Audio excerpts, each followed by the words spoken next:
और मेरे बाबा के भक्तों, राम राम। बंदों से प्यार करिए, बंदगी से प्यार करिए, यही जीवन है, यही आनंद है। यही दो चीज़ समझनी है और इसी दो चीज़ों से आप प्रभु के पास पहुंचोगे, प्रभु के बहुत ही प्यारे शिष्य बन जाओगे, प्यारे भक्त बन जाओगे। तो ये चीज़ें ज़रूर करनी है। चलिए, तो आज थोड़ी बातें युग के बारे में करते हैं।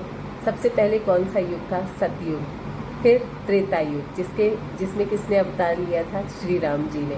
फिर आया द्वापर युग, अब आया है कलयुग। हम सब हैं कलयुग में, और इसके बाद फिर से सतयुग स्टार्ट होगा। तो ये क्रम चलता रहता है। और ये जो है ना, ये हम बात कर रहे हैं, हम सिर्फ इस ब्रह्मांड के एक ग्रह की बात कर रहे हैं, पृथ्वी ग्रह की बात कर रहे हैं। ऐसे अनंत ब्रह्मांड है, अनंत लोक है, और अनंत लोकों में अलग अलग समय काल चल रहा है। हमें लगता है कि यही एक ब्रह्मांड है और यही एक पृथ्वी है। नहीं, ऐसे अनंत लोक हैं, अनंत ब्रह्मांड है, और जहाँ पे अलग अलग तरीके का, कहीं सतयुग चल रहा है, कहीं कलयुग यहाँ हमारे उसमें कलयुग चल रहा है, कहीं त्रेता, द्वापर। ये क्रम चलता ही रह रहा है। अनंत ब्रह्मांडों में अलग अलग लोकों में अलग अलग तरह से क्रम चल रहा है, और ये निरंतर चलता रहेगा। यही, इसी को तो कहते हैं ना गति। तो गति और समय कभी नहीं रुकता, ये निरंतर चलता रहता है। आज हम बात करते हैं द्वापर युग की। आपको पता है द्वापर युग में क्या हुआ? सबसे बड़ी चीज़ क्या हुई? महाभारत का युद्ध हुआ, और कृष्ण जी ने अवतार लिया था द्वापर युग में। राम जी ने त्रेता युग में लिया था, और कृष्ण जी ने द्वापर युग में अवतार लिया। तो जब महाभारत का युद्ध, कुरुक्षेत्र युद्ध के 36 साल के बाद कृष्ण ने अपना शरीर छोड़ा। खैर, उनकी ये सब लीला ही थी। तो हुआ क्या कि कृष्ण जी एक दिन पेड़ के नीचे बैठ करके बांसुरी बजा रहे थे। तो जब बांसुरी बजा रहे थे तो उन्होंने अपना दाहिना जंघा जो है बाएं पैर पे रखा हुआ था। वो होता है ना कि एक के ऊपर पैर चढ़ा करके बैठे रहते हैं। तो उसके बाद एक उनका जो थोड़ा सा उस ऐसे आड़ थी पेड़ की, तो थोड़ा पैर दिख रहा था, थोड़ा सा उनका एक पैर दिख रहा था। तो उधर से जरा नाम का एक शिकारी आ रहा था। उसको वो, अब उनका जो पैर था ना, वो इतना बिल्कुल जैसे कह रहे हैं हिरन के समान बिल्कुल लाल लाल चमक रहा था। तो जरा नाम का एक व्यक्ति उधर से आ रहा था जो शिकारी था। उसको लगा कि ये हिरन है, और उसने बाण चलाया, और वो बाण जाके कृष्ण जी के पैरों में लगा। उसके बाद कृष्ण जी ने अपना शरीर त्यागा। और लेकिन जब उसने बाण चलाया तो उसने एक चीज़ कही कृष्ण जी से कि आप तो मेरे आराध्य देव हैं और मुझसे बहुत बड़ी गलती हो गई, और रोने लगा। कृष्ण ने उसको रोता देख के कहा, इसमें तुम्हारा कोई दोष नहीं है, ये मेरी ही लीला है और तुम्हें स्वर्ग की प्राप्ति होगी। प्रभु ने जरा नाम के शिकारी को स्वर्ग दिया, जबकि उसकी वजह से ही उनको बाण लगा था और उनको शरीर छोड़ना पड़ा, क्योंकि ये तो प्रभु की लीला थी। और उनको पता था कि जरा नाम का शिकारी ही मुझे मारेगा, तो इसलिए उन्होंने उसकी कोई गलती ना देते हुए उसको सीधे सीधे स्वर्ग दिया। और कृष्ण का वध हुआ क्यों? क्योंकि जब कुरुक्षेत्र का युद्ध समाप्त हुआ तो कृष्ण जी जब गांधारी से मिलने गए, वो बहुत व्याकुल थी, अपने सारे पुत्रों का, पूरे कुल का नाश हो गया था। तो उन्होंने भी कृष्ण जी को श्राप दिया था कि तुम्हारे कुल का भी नाश होगा और यादव वंश जो है वो नष्ट हो जाएगा। और यही हुआ। उसके बाद जैसे ही कृष्ण जी का, और द्वारिका में एक्चुअली यादव, ये भी श्राप था गांधारी का कि द्वारका में जो आपके यादव है वो आपस में ही लड़ मरेंगे। और यही हुआ। यादव लोग बहुत ही ज़्यादा जो है लड़े मरे आपस में, और आपस में वो एक दूसरे का अनिष्ट करना, और मतलब बहुत ही ज़्यादा व्यभिचार द्वारका में फैल गया, और यादव लोग आपस में ही लड़ के मर गए। और इस तरह से कृष्ण और यादव वंश का गांधारी के श्राप के कारण विनाश हुआ। और कृष्ण को एक श्राप और था, जो कि आपको पता होगा, त्रेता युग में जब राम जी ने बाली को छुप करके मारा था, तो उनकी पत्नी तारा थी, उन्होंने श्राप दिया था कि जिस तरह से तुमने बाली को छुप के मारा है और अन्याय से मारा है, वैसे ही अगले युग में, अगले जन्म में तुम्हें भी कोई ऐसे ही छुप के मारेगा। तो ये श्राप, भगवान को 2-2 श्राप लगे थे, जिस वजह से उनका ये हाल हुआ। और भगवान ने भी तथास्तु कहा था, क्योंकि उन्हें पता था, क्योंकि अगर ये होता नहीं तो युग का अंत कैसे होता और ये समय का पहिया आगे कैसे बढ़ता। तो ये तो कृष्ण की लीला थी, जो उन्होंने गांधारी को तथास्तु कहा। और अब उसके बाद जैसे ही कृष्ण जी ने अपना शरीर छोड़ा, द्वापर युग का अंत हुआ और कलयुग शुरू हुआ। और द्वारिका नगरी को कहते हैं कि अभी भी समुद्र में पाई जाती है। इतना तो रिसर्च का भी पता नहीं है, पर हाँ, लोग कहते हैं कि द्वारिका नगरी अभी भी समुद्र के, कृष्ण की नगरी अभी भी समुद्र के नीचे है। तो अब कलयुग की शुरुआत क्या, कलयुग काफ़ी बीत चुका है और इसके बाद हमारे सतयुग फिर से शुरू होगा, जिसके देवता होंगे कल्कि जी। कल्कि जी सतयुग में आएंगे और सतयुग तक आते आते बहुत पाप इस पृथ्वी पर बढ़ जाएंगे। वो कहते हैं ना कि आदमी ही आदमी को खाने लगेगा, तब जाके फिर कल्कि भगवान का अवतार इस पृथ्वी पर हो। चलिए, आज कृष्ण जी की बात हो रही है तो उन्हीं से जुड़ी एक बहुत ही इंटरेस्टिंग उनका ही चमत्कार है, जो बाबा तो चमत्कार करते ही हैं, लेकिन आज ये जो चमत्कार है ये रघुनाथ जी का चमत्कार है। तो वृंदावन में एक जज रहते थे, जिन्हें लोग जज साहब कहते थे, और साधु रहते थे, पर उन साधु को लोग जज साहब कहते थे। वो साधु बन गए थे, पर वो जज थे पहले, तो इसलिए उनको लोग जज साहब कहते थे। पर वो साधु क्यों बने? क्योंकि वो दक्षिण भारत में पहले तिरुवल्लम एक जगह है, वहाँ पर जज थे, उसके बाद वो साधु बन गए। अब वो साधु क्यों बने, यही तो पूरी कहानी है, और आप सुनेंगे ना तो आपको बहुत मतलब लगेगा कि भगवान सच में कैसा परोपकार अपने भक्तों पर करते हैं। और ये भक्त और भगवान के मिलन की, प्रेम की एक सच्ची कहानी है, और बहुत पुरानी नहीं है, 70-80 वर्ष इस कहानी को हुए हैं। हो सकता है आप में से कईयों ने सुनी भी हो, क्योंकि जो रघुनाथ जी के भक्त हैं उन्होंने ये कहानी ज़रूर सुनी होगी, और अगर जिन्होंने नहीं सुनी उनको मैं आज सुना रही हूँ। तो इनको लोग जज साहब कहते थे। तो वहीं पे इनका जो कस्बा था, उनसे मतलब इनका जो गांव था तिरुवल्लम, वहाँ से थोड़ी दूर पर एक कस्बा था, जहाँ पे रघुनाथ जी का एक मंदिर था। और वहाँ पर जो है एक साधु रहते थे, और ये एक भोला भगत था जो उनकी सेवा करते थे। जो भोला भगत था वो इतना मतलब इतनी निष्ठा के साथ, इतने प्यार के साथ उनकी सेवा करता था रघुनाथ जी की, कि ऐसा प्यार ना बहुत कम देखने को मिलता है। मतलब अगर रघुनाथ जी के शयन का टाइम हो गया होता है ना, पर्दा कर देते हैं, तो वो व्याकुल हो जाता था, उसकी आंखों से आंसू आने लगते थे, इतना व्याकुल हो जाता था, अरे मेरे रघुनाथ जी नहीं दिख रहे, मेरे रघुनाथ जी नहीं दिख रहे। और हर बात पे यही कहता था, रघुनाथ जी जाने, रघुनाथ जी जाने, मुझे कुछ नहीं पता, रघुनाथ जी जाने। तो भोला के 2 बेटे और एक बेटी थी। तो बेटी की ना शादी होने वाली थी, तो उसकी शादी का समय निकट आ रहा था। तो उसके जो बेटे थे उन्होंने कहा कि पिताजी, बहन का ब्याह निकट आ रहा है और पैसे हैं नहीं, क्यों ना हम सेठ से उधार ले लें और मेहनत मजदूरी करके उसको हम चुका देंगे। तो भोला इस बात पे तैयार हो गया, सेठ के पास गए और 800 रुपये का कर्जा लिया। लिखा पढ़ी होती है, तो सेठ ने एक पर्चा अपने पास रखा और एक पर्चा भोला भगत को दिया, ताकि प्रूफ रहे कि हाँ 800 रुपये का कर्जा लिया गया है। भोला भगत वो पर्चा लेकर के आया और सीधे सीधे रघुनाथ जी के सामने उनके चरणों में उसने रख दिया उस पर्चे को, और रघुनाथ जी आप जानो, आप जानना ये लोन कैसे चुकेगा, ये कर्जा कैसे चुकेगा, मुझे नहीं पता, और रख दिया। तो धीरे धीरे समय बीतता गया, बहन की शादी हो गई, और कुछ टाइम के बाद मेहनत मजदूरी करके इन लोग ने सेठ का पैसा चुका दिया। ये लोग पैसा चुकाने के लिए जब गए सेठ के पास, तो सेठ ने पहले कहा कि ठीक है, आप पैसा दे दिया है, चुक गया है, और लिख करके भी साइन करके दे दिया कि हाँ तुमने पैसा चुका दिया है। फिर प्रूफ करने के लिए सेठ ने कहा कि अच्छा ये देखो, मैंने इस कागज़ पर लिख दिया है कि तुमने पैसा चुका दिया है। तो भोला ने कहा अरे हम क्या जाने, हम तो पढ़े लिखे नहीं हैं। बस यहीं से सेठ के मन में लालच आ गया, कह रहे ये तो पढ़ा लिखा नहीं है, इसके साथ तो मैं मतलब इसको बेवकूफ़ आसानी से बनाया जा सकता है।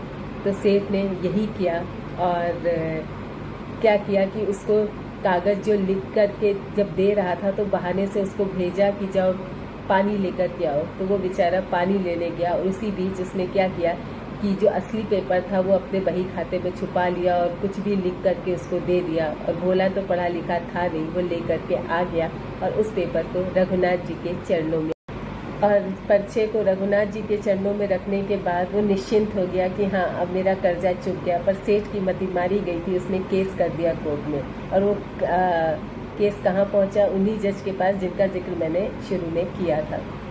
अब भोला जी को कोर्ट में बुलाया गया और उनसे पूछा गया कि तुमने पैसे उधार लिए थे? उसने कहा हाँ साहब पैसे तो लिए थे। फिर कहा चुकाए नहीं सर, मैंने पूरा एक पैसा चुका दिया ब्याज के साथ, 800 रुपये कर्जा और 100 रुपये ब्याज। पर भोला तो ये सेठ जी तो कह रहे हैं तुमने नहीं चुकाया। नहीं सर। तो जज ने पूछा अच्छा बताओ तुमने जब ये पैसे चुकाए तो कोई और भी था उस समय? कहे हाँ मैं था, सेठ जी थे और रघुनाथ जी थे। अब जज को लगा कि ये रघुनाथ कौन, जिसका जिक्र बार बार भोला जी कर रहे हैं कि मैं था, सेठ जी थे और मेरे रघुनाथ जी थे। अब उसके रघुनाथ जी के खिलाफ सम्मन जारी किया गया। तो पूछा गया कि रघुनाथ कौन है, उससे पूछा भोला से। तो उसने कहा रघुनाथ तो हमेशा साथ में रहते हैं। तो जज को भी लगा कि भाई कोई होगा ना, साथी वाथी होगा जो इसके साथ हमेशा रहता है। तो रघुनाथ के खिलाफ सम्मन जारी किया गया कि रघुनाथ जी को ढूंढ करके लाओ, जिसको बार बार भोला कह रहा है कि मैं, सेठ और रघुनाथ जी साथ। डाकिया सम्मन लेकर के वहीं गया जहाँ का पता भोला ने दिया था रघुनाथ का। पर उस पूरे गांव में ढूंढता रहा, रघुनाथ नाम का कोई व्यक्ति था ही नहीं। तो लोगों ने कहा कि रघुनाथ नाम का तो कोई नहीं रहता, हाँ रघुनाथ जी का एक मंदिर जरूर है। तो डाकिये ने सोचा चलो कुछ तो मिला रघुनाथ नाम का, चलो वहीं पे सम्मन दे के आते हैं। तो जब वो सम्मन देने डाकिया मंदिर गया तो वहाँ पे एक पुजारी जी भी थे जो सीताराम सीताराम कर रहे थे। तो डाकिये ने कहा ये लो सम्मन आया है रघुनाथ नाम से। तो पुजारी जी भी चौंके, रघुनाथ के नाम से सम्मन। पर उन्होंने कहा भगवान देखो फूल माला तो सब लेकर आते हैं, लड्डू पेड़े सब लेकर के आते हैं, आज देखो आपके नाम का सम्मन भी आया है। खैर पुजारी ने सोचा भगवान की यही इच्छा है, सम्मन ले गया और उस सम्मन को भगवान जी के चरणों में, रघुनाथ जी के चरणों में ले जा करके रख दिया। और उसके बाद जब भोला भगत को ये बात पता चली तो वो बहुत रोने लगा कि देखो किस तरह से परीक्षा ली जा रही है, परीक्षा पे परीक्षा चल रही है और मेरे भगवान को कितना कष्ट हो रहा है। तो उसकी आंखों से पुजारी जी ने भोला से कहा कि तुमने रघुनाथ जी का नाम क्यों लिखाया? तो भोला ने कहा मेरा इनके अलावा है कौन। खैर पुजारी जी को भी बहुत दया आई और भगवान से प्रेयर की कि बहुत इतना बड़ा भक्त है आपका, इसकी लाज रखना। खैर कोर्ट की कार्रवाई शुरू हुई। कोर्ट से फिर भोला भक्त जो है कोर्ट पहुंचा। जज ने भोला भक्त को बुलाया और पूछा कि तुम्हारे साथ आया है तुम्हारा कोई गवाह? रघुनाथ जी आए हैं। तो बेचारा निराश होकर के खड़ा था। तो उसने कहा हाँ रघुनाथ तो है, रघुनाथ तो मेरे साथ ही है। तो जज ने पूछा कहाँ? तो कहा रघुनाथ जी तो हर जगह है, मेरे साथ है। अब सब लोग परेशान कि रघुनाथ है कौन और कहाँ है। तो उसके बाद जज ने एक वहाँ जो कोर्ट में चपरासी होते हैं उनको आदेश दिया कि जाओ आवाज़ लगाओ रघुनाथ जी कहाँ है। तो चपरासी गया और अंदर बाहर सब जगह चीखा रघुनाथ जी हाजिर हो, चिल्लाया जोर जोर से रघुनाथ जी हाजिर हो, रघुनाथ जी हाजिर हो।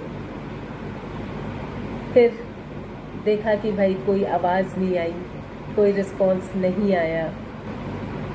फिर अचानक से आवाज़ आई आ रहे हैं आ रहे हैं। तो जब पलट के देखा तो एक फटी सी धोती में चंदन का लाल तिलक लगाए, कांपते हुए पैर, बिल्कुल मलिन सा शरीर, एक छड़ी हाथ में और करके आ रहे हैं भाई, एक व्यक्ति दिखाई दिया। खैर उसको कोर्ट में ले जाया गया और भगवान जी रघुनाथ जी को कटघरे में खड़ा किया गया। साक्षात प्रभु ही कटघरे में खड़े हो गए। तो खैर जज ने पूछा कि तुम रघुनाथ जी से कि ये बताओ जब ये सब लेन देन हो रहा था तो तुम वहाँ थे? तो रघुनाथ जी ने कहा हाँ मिलॉर्ड मैं वहीं पे था, हाँ मालिक मैं वहीं पर था। और अगर आपको विश्वास नहीं है तो आप इसको पकड़ो। और सेठ भी घबरा गया था कि ये कौन आ गया गवाही देने, वहाँ तो कोई था ही नहीं। तो रघुनाथ जी ने कहा अगर विश्वास नहीं है तो इस सेठ को पकड़ो, इसके 32 नंबर वाले बही खाते में देखो और उसकी डायरी खोलो, बीच में आपको वो पेपर मिलेगा। खैर पुलिस को उसके घर भेजा गया और जब वो डायरी खोली गई तो ओरिजिनल जो पेपर थे वो मिल गए और वो सेठ पकड़ा गया। तो देखिए कैसे कृपा बरसाई, भगवान आ करके उसके लिए, अपने भक्त के लिए कटघरे में भी खड़े हो गए। और ये एक मिसाल है भगवान की भक्ति की, प्रेम की। प्रेम हो तो ऐसा, अगर भगवान से प्रेम करो ना, तो जब तक आंसू नहीं आएंगे उनकी भक्ति में, आप प्रेमी नहीं हो। प्रेम तो ऐसा ही होना चाहिए। मैंने देखा है, मैंने भक्तों को रोते देखा है, उनकी आंखों के सामने उनसे बात करते देखा है। लोग ऐसे फ्रेंडली बात करते हैं ना भगवान से, तो ऐसा लगता है कि उनका और भक्त का कनेक्शन है। तो ऐसे कनेक्शन भगवान से बनाइए, इतनी भक्ति करिए कि आंखों से आंसू आने लगे, जब आपको लगे कि आप उनको नहीं देख पा रहे हो। खैर, भोला भगत को बाइज्जत बरी किया गया और जज ने फिर जज से माना नहीं गया, क्योंकि वो जो आभा मंडल चमक रही थी ना उस व्यक्ति को, जज को भी जानना था कि ये रघुनाथ कौन है। खैर, भोला को बुलाया, भोला से पूछा कौन है, तो बताया रघुनाथ जी तो हमेशा मेरे साथ रहते हैं। उनकी बहुत लंबी वार्ता चली। फिर जब उनको पता चला कि रघुनाथ जी कोई और नहीं, साक्षात रघुनाथ जी हैं, जस की आंखें भर आई। भोला भगत टूट टूट कर रोने लगा। यही भक्ति है, ऐसी ही भक्ति की कहानियाँ मैं आपको सुनाती रहती हूँ। अगर आपको अच्छा लगेगा तो चैनल को ज़रूर से सब्सक्राइब करिएगा। और बाबा जी की कहानी सुनाए बिना तो अंत हो ही नहीं सकता। तो एक बाबा जी का भी बहुत अनोखा चमत्कार है, आप सुनिएगा ज़रूर। और ये चमत्कार मैं सुना रही हूँ अपने घर का, अपने घर के बारे में ही आपको बहुत शॉर्ट में बताऊंगी, क्योंकि जो मिरेकल था वो गजब का था और जो हुआ वो भी मतलब कह नहीं सकते। तो महाराज जी की, बाबा जी की एक बहुत ही इंटरेस्टिंग चमत्कार है। चमत्कार क्या है कि उनको हर एक चीज़ें आगे की पता होती थी, वो पहले से ही भविष्यवाणी कर देते थे चीज़ों की। तो एक सज्जन जी गए तो उनसे महाराज जी ने कहा कि मुझे अपनी आंखें दिखानी है, तुम बताओ कौन सा डॉक्टर अच्छा रहेगा। तो उन्होंने कहा कि एक डॉक्टर का उन्होंने नाम बताया, पर उन्होंने कहा कि इसकी लेकिन वेटिंग बहुत लंबी रहती है और हो सकता है इसको देखने में आपको समय लग जाए। और एक दूसरा डॉक्टर है जो बहुत ही क्विक है और हमेशा मिल जाता है, इजीली अवेलेबल है। तो महाराज जी ने कहा नहीं, मैं वेट कर लूँगा, मैं बाद में दिखाऊंगा, मुझे ये दूसरे डॉक्टर को नहीं दिखाना जो हमेशा अवेलेबल है। तो खैर ये बात हुई। उसके बाद 3 दिन के बाद वो सज्जन फिर आए, कहे महाराज जी बहुत मुश्किल से अपॉइंटमेंट मिला है, वो जो पहले वाले डॉक्टर थे, चलिए उनको दिखा था। महाराज जी ने कहा नहीं, आज तो मैं कहीं जा रहा हूँ, उनका सामान वगैरह सारा कुछ पैक था। उन्होंने कहा नहीं, अभी मैं नहीं दिखा सकता, अभी तो मैं कहीं जा रहा हूँ। खैर, बाबा जी का ये हिंट था कोई बात कहने का, उनको थोड़ी ना अपनी आँख दिखा। फिर 1 महीने बाद वो सज्जन जो है बॉम्बे जा रहे थे और रास्ते में उनके स्पेक्स, उनका चश्मा टूट गया। तो जल्दी में उन्होंने बताया ना, वो जो सेकंड डॉक्टर था जो हमेशा अवेलेबल रहता था, उसके पास गए और उन्होंने फटाफट से प्रिस्क्रिप्शन दे दिया, मेडिसिन दे दी और उनका चश्मा जो है रिपेयर करके दे दिया। पर थोड़े दिन के बाद जैसे ही उन्होंने चश्मा लगाया, उनको हेडेक सा शुरू होने लगा, उनके सर में दर्द बना रहने लगा, उनका विजन भी क्लियर नहीं था। तो वो बड़े परेशान थे, क्या करें। फिर उन्हें बाबा जी की एक बात याद आई कि बाबा जी ने क्यों बोला था वो फर्स्ट डॉक्टर को दिखाना है। फिर इमीडिएटली उन्होंने उस फर्स्ट डॉक्टर से अपना अपॉइंटमेंट बुक कराया। और जब उस पहले डॉक्टर ने देखा, जो कि बिजी रहता था और पेशेंट बहुत ज़्यादा रहते थे लेकिन वेटिंग आवर्स लंबे थे, पर डॉक्टर बहुत अच्छा था, तो जब उन्होंने दिखाया तब उसने कहा, देखा तो उसने कहा ये सारी मेडिसिन और आपका चश्मा, ये सारी चीज़ें गलत है।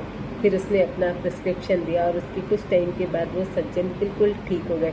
तो बाबा देखिए कैसे अंतर्यामी थे, पहले ही भाप गए थे कि फर्स्ट डॉक्टर।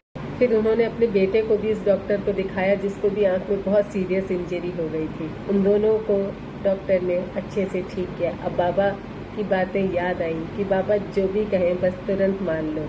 उसके बाद खैर उनका जो बेटा था वो फाइनल एग्जाम नहीं दे पाया एग्जाम्स, क्योंकि उसको आंख में बहुत सीरियस प्रॉब्लम था, लेकिन डॉक्टर के ट्रीटमेंट से वो प्रॉब्लम बिल्कुल ठीक हो गई। तो ऐसे थे हमारे बाबा, बहुत पहले से चीज़ें भाप लेते थे कि आगे आगे सालों साल की चीज़ें, अब ये होगा, अब ये होगा। तो ये कोई ऐसा मिरेकल नहीं था, ऐसा कोई चमत्कार नहीं हुआ था, बस चमत्कार ये था कि बाबा ने कैसे इतने पहले से ये चीज़ें भाप ली कि ये क्या होगा, कैसे होगा, आगे की चीज़ें, कि पहला डॉक्टर, दूसरा डॉक्टर, ये सब कहीं थे ही नहीं, लेकिन बाबा के दिमाग में बहुत पहले ही आ गए थे। आई होप आज का वीडियो आपको अच्छा लगे, तो चैनल को सब्सक्राइब, लाइक और एक प्यारा सा कमेंट ज़रूर करिएगा। कल फिर एक नई कहानी और एक नए किरदार के साथ आपके साथ हाजिर हूँ।